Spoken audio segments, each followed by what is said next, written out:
So next we will go for the next adjustment, that is gearing adjustment. Okay, what is the formula, okay, to calculate the gearing adjustment? Okay, so here we have the formula, right? So it is L, or in the some author also they have given the B. So L or B is nothing but average net borrowings divided by L plus S. S means it is shareholders fund multiplied into A. A means it is total of current cost adjustments. Okay. So what are the current cost adjustments before the gearing adjustment? So it is starting from the depreciation. So move on to the next, cost of sales. The third one is monetary working capital. All together we will take as the A. Okay, now let us see the problems based on the gearing adjustment.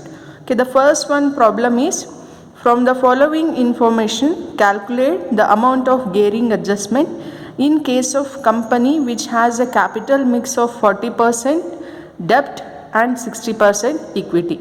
Okay, they have given the A here, okay, which we saw in the formula, that is A equals to the total adjustments.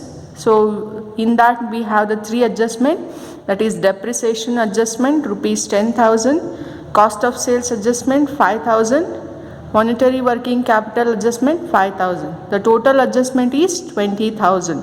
Okay, now we have to take the, so how we will record the it for this 40% and 60% of the our debt and equity ratio. Okay, so here I have already wrote. So this is simple, 5 marks or you can say the 2 marks question. Okay, so that is amount of debt. So they have given the 40% of the our ratio, right? So we took the 40% of 20,000, we will get the 8,000.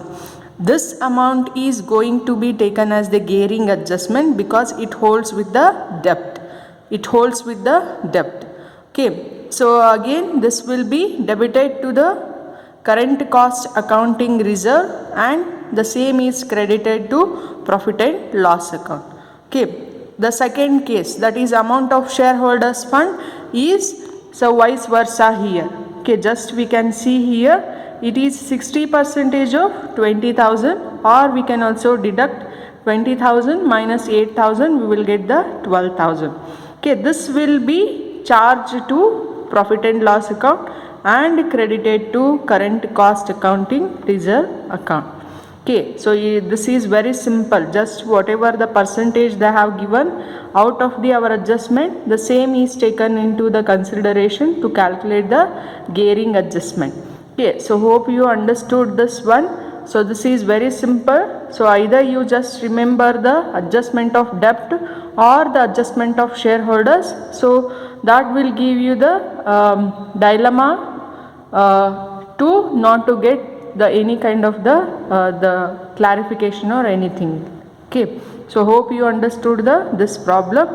So in the next video we'll come up with the new problem.